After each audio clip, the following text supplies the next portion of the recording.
Funding for this edition of One-on-One with Steve Adubato has been provided by University Hospital. One goal, one passion, every patient, every time. New Jersey Institute of Technology, NJIT, makes industry-ready professionals in all STEM fields. Horizon Blue Cross Blue Shield of New Jersey, here when you need us most, now and always.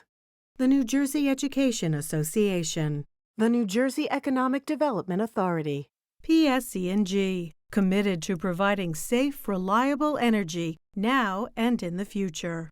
Johnson & Johnson, Choose New Jersey, and by Fedway Associates, Inc. Promotional support provided by NJ.com, keeping communities informed and connected. And by New Jersey Monthly, the magazine of the Garden State, available at newsstands. This is One-on-One. I'm an equal American just like you are. The jobs of tomorrow are not the jobs of yesterday. Look at this. You got this? Here it is, man. Look at that. Life without dance is boring. I don't care how good you are or how good you think you are, there is always something to learn. I did do the finale, and guess where my trailer was? A block away from my apartment. It couldn't have been better. People call me because they feel nobody's paying attention. Start talking right now. Such a good question. High five.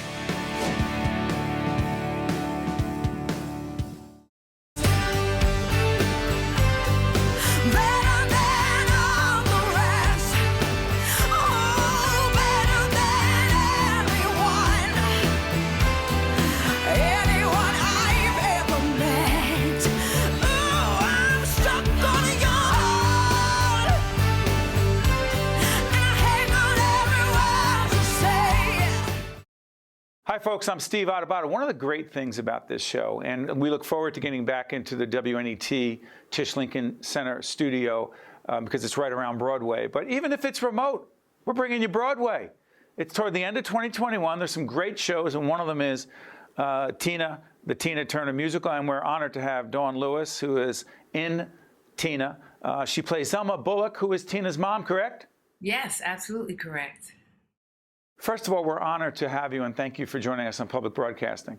My absolute pleasure. I grew up on PBS. I love PBS. My introduction to PBS was like the Children's Television Workshop way back in the day with Sesame. There it is. Yep, I was in the 3rd grade and got to do a little guest appearance on Sesame Street with Jim Henson and the Muppets. You were on? Well, it wasn't technically the show. They came and did a presentation at my public school, PS9 in Brooklyn, New York. Yes, so I got to meet Jim Henson and work with some of the Muppets, and I played cello at the time. It was fantastic. It was an awesome experience, and PBS has been a part of my life ever since. So I'm grateful for all the programming, the amazing programming that you guys commit yourself to doing. Our colleagues do important work. Hey, let me ask you this, Dawnn. For those who, again, the Tina Turner musical, a great musical, a powerful story, you relate to Tina Turner's story on so many levels. You talked about growing up in Brooklyn. Your dad was a police officer, if I'm not mistaken. Yes, he was. But you grew up, and you've told our producers, and you've said this publicly, you've been an advocate of protecting those who are victims of violence, domestic violence. You grew up in a home where you said your dad, while he was a cop and a hero in the neighborhood, if you will, it was an abusive home.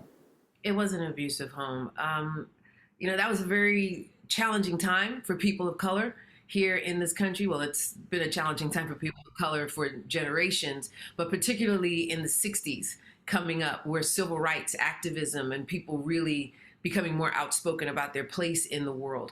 We were just very challenged with being empowered seemingly in one area while feeling powerless for completely other reasons. And I can't speak for what was exactly in my dad's mind at the time, but to your point, on one hand, he was this amazing hero serving the community. But at home, his frustrations, his anxieties, his whatever it was taken out on my mom and my brothers and myself.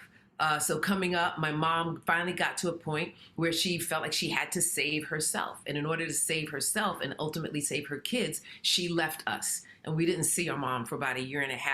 very much like Zelma Bullock. She was in a home with domestic violence. Her husband was the pastor in the community. So he was a community leader. So in the community, he was one thing, but at home, he was something very different.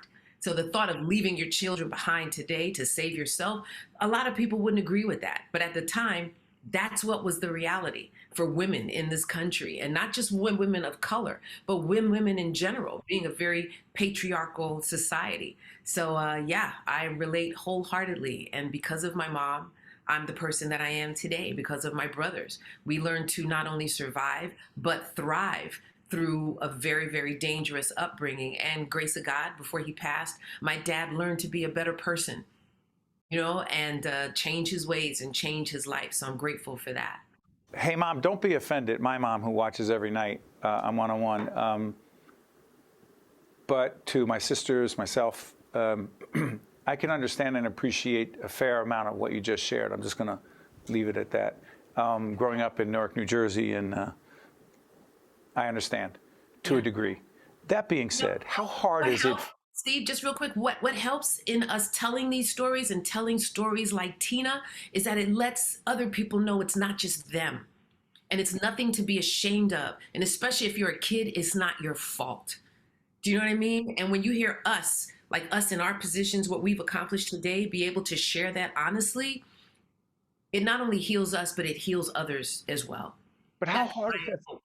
I'm sorry for interrupting, Dawnn, but how hard is it for you to have lived what you've lived, to share what you just shared is what it is, then to play the role that you play in Tina, the Tina Turner musical, knowing what you know about Tina Turner, playing her mom here, is it hard for you on a human, personal level, or do you somehow separate your life, your experience, your life experiences from your work as an artist?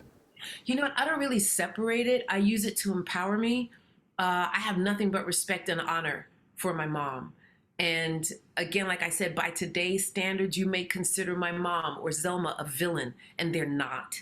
They are brave women who survived and did what they could to help their kids. So I try to bring that kind of humanity to Zelma. Yes, she was a challenged human being for a lot of reasons. And her and Tina's relationship was very challenged right to the end for a lot of reasons. But these are human beings. So I try to bring that element of humanity and understanding to Zelma. So no, I don't shy away from it at all. I embrace it and use it to fuel me show after show. I did not share this in the beginning. I'll share it now. Dawnn Lewis is also a Grammy Award-winning singer. So you recognize her for a lot of reasons. But one of them is she starred in the 1990s sitcom A Different World. I mean, what a show, right? But you also wrote the theme song for that show. I did.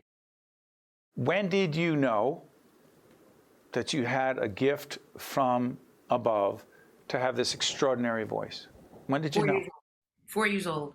I sang my 4 years old. 4 years old. I sang my very first concert. And I actually bombed because I was so scared on stage. I was phenomenal in rehearsals.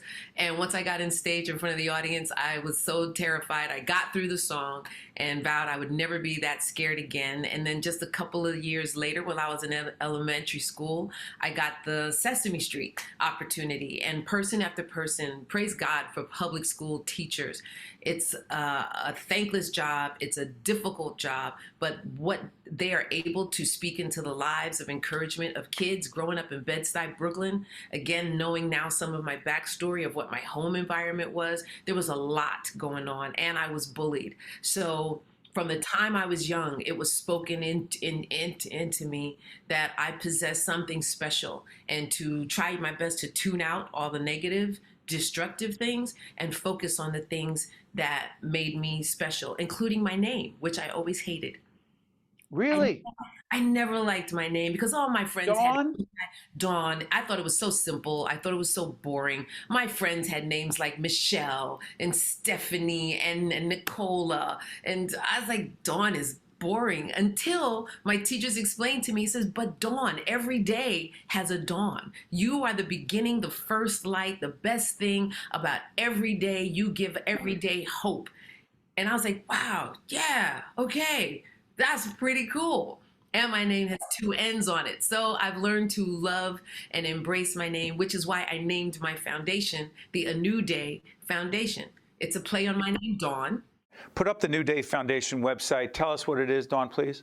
The A New Day Foundation is a nonprofit organization that I started several years ago where we give hope and empowerment as well as financial and programmatic support to underserved youth and communities here in the U.S. as well as abroad. We've taken programs as far away as India and South America, where my family is from, Guyana. Wow. Hey, before I let you go, I'm looking forward to, as I said, with my wife, to coming to see Tina, the Tina Turner musical. Where is it? Let everyone know.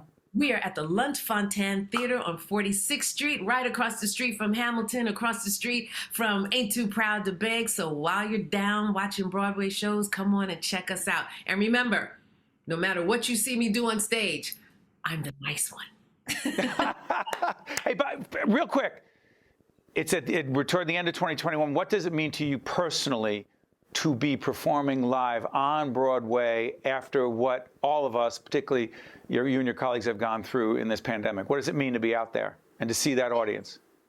There's nothing better than a live performance, a live audience, being in the moment. Each show, even if you've seen it before, brings something different every night. I'm so proud of our Broadway community, how they are doing everything in their utmost to be safe on stage with all of our COVID protocols, with regular testing, wearing masks. When we're not on stage, our audiences come and they respect the environment, and they too are committed to wearing masks during the performance. It's not comfortable, it's not usual, but it's where we are right now. And so being able to come back together and find a way to do it safely just means the world, because we cannot survive without the arts, especially the live arts.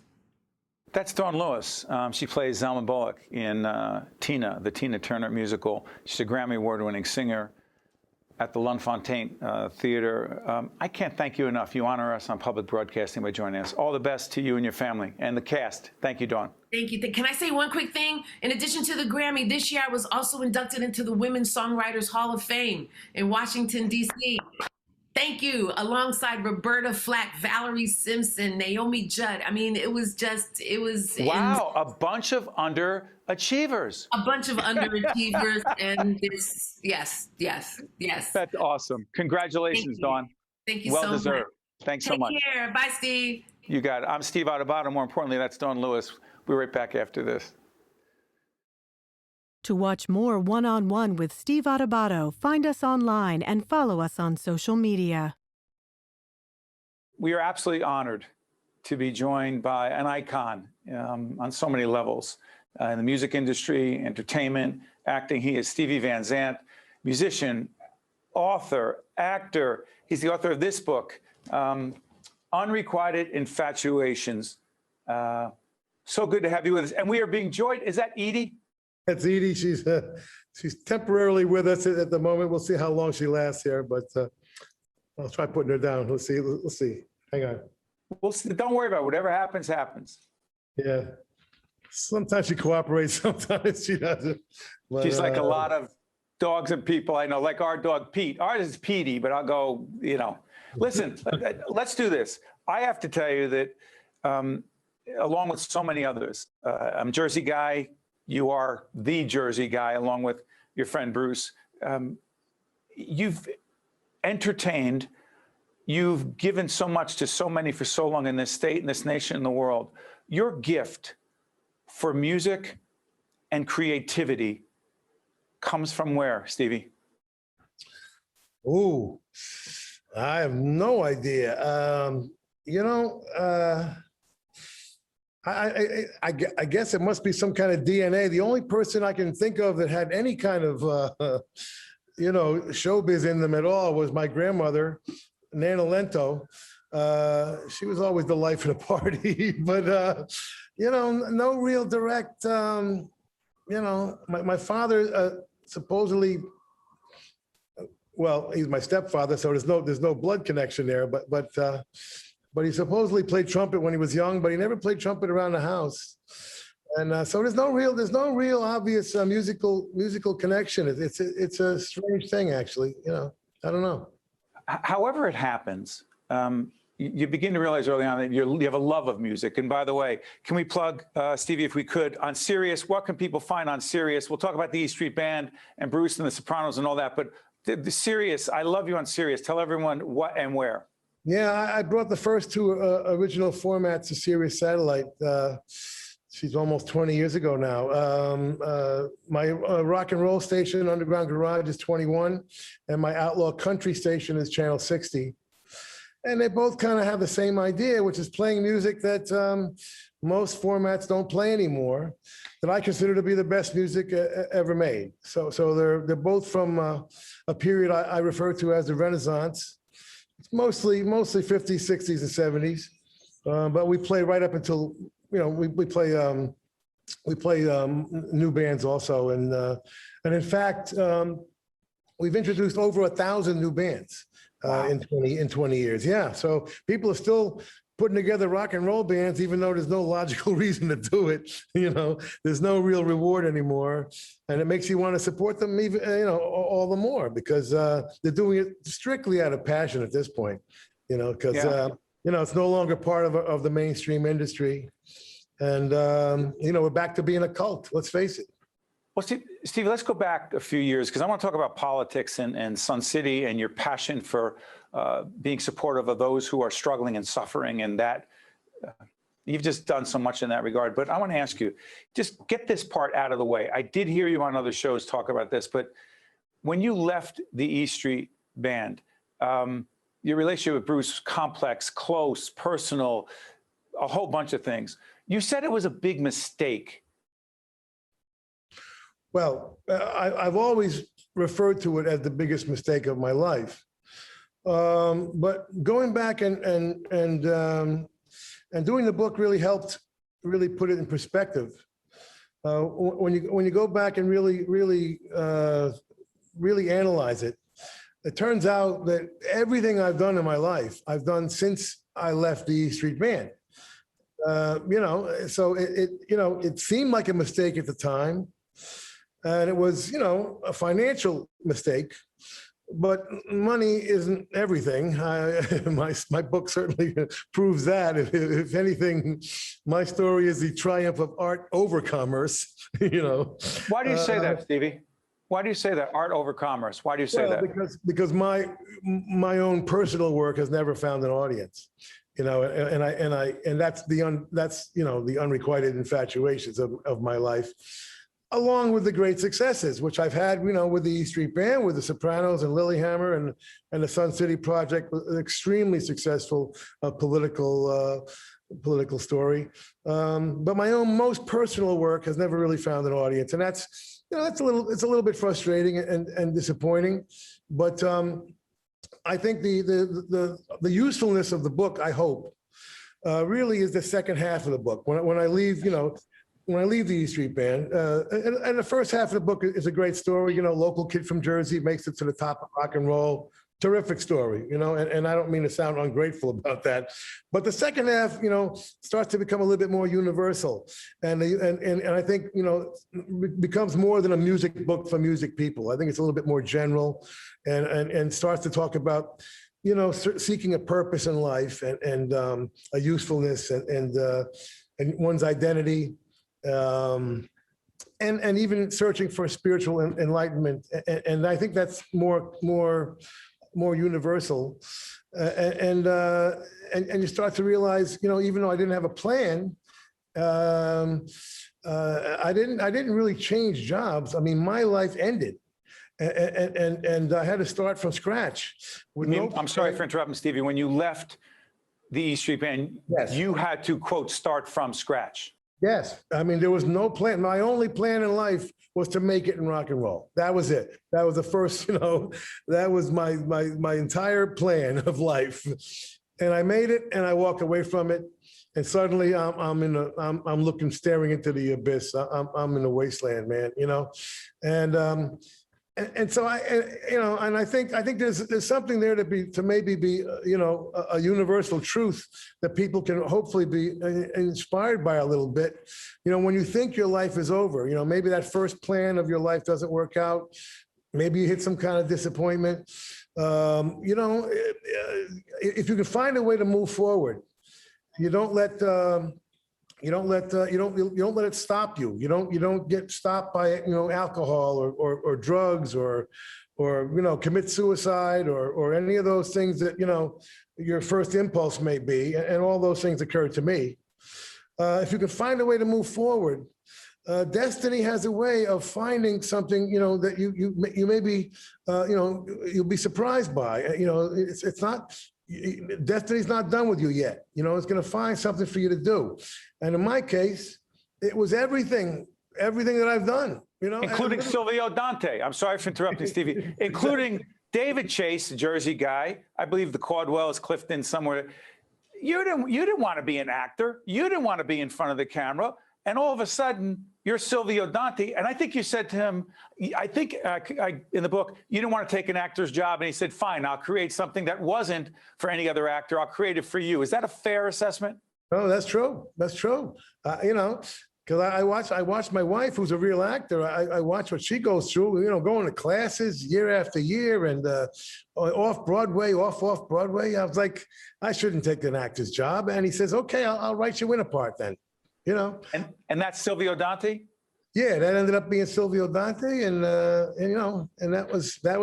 how that happened. I mean, it sounds like a crazy Hollywood story, but that's what happened.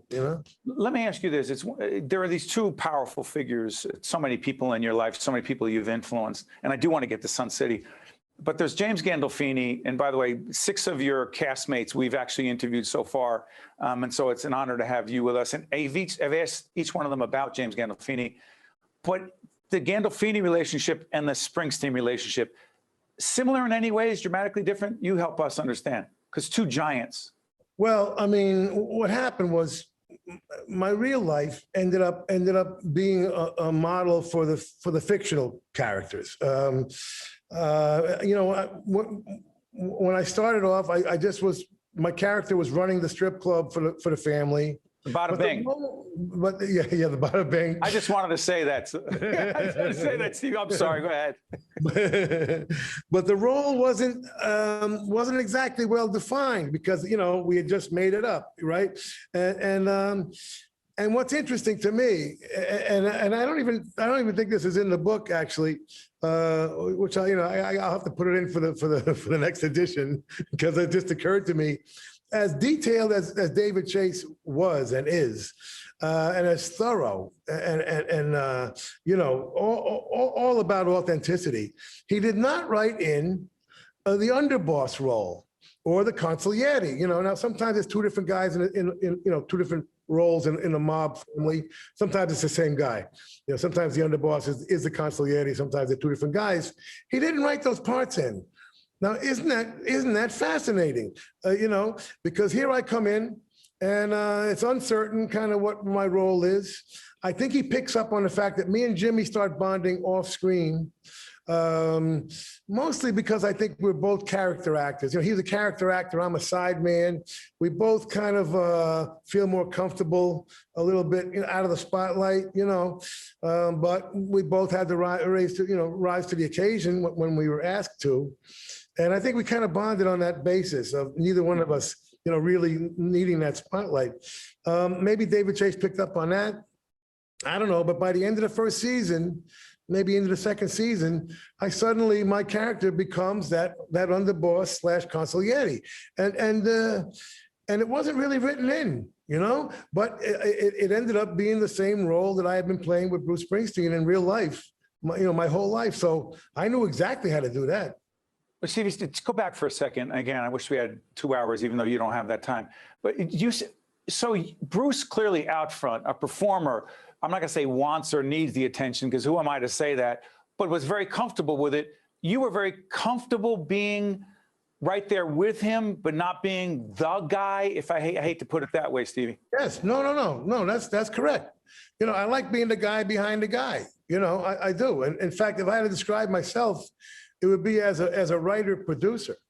The performance part of my life is the fun part, to be honest. I mean, it's a wonderful job, or wonderful 2 jobs, being, a rock guy and an actor. But it's the fun part of life.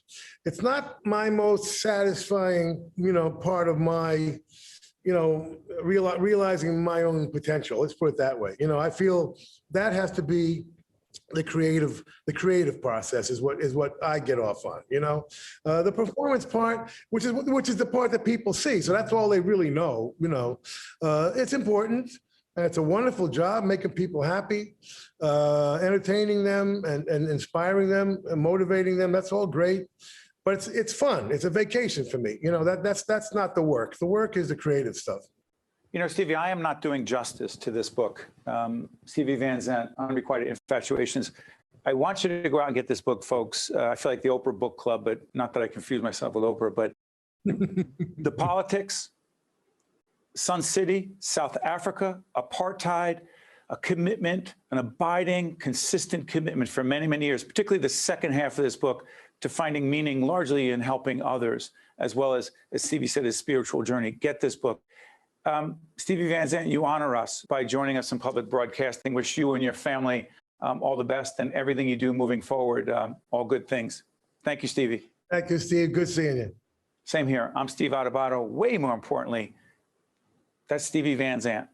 It's the interview I've been wanting to do for a long time. We'll see you next time. One-on-One with Steve Adubato has been a production of the Caucus Educational Corporation. Funding has been provided by University Hospital, New Jersey Institute of Technology, Horizon Blue Cross Blue Shield of New Jersey, the New Jersey Education Association, the New Jersey Economic Development Authority, PSC&G, Johnson & Johnson, Choose New Jersey, and by Fedway Associates, Inc. Promotional support provided by NJ.com and by New Jersey Monthly. I'm Miles, and this is what I work for. To be my best for them and for me, in body and in mind. I need a health insurer that helps me get the care I need for both. That has mental health professionals that I can talk to when I need to. Because when I feel strong and secure, so do they. This is my life. And this is how Horizon Blue Cross Blue Shield of New Jersey works for me.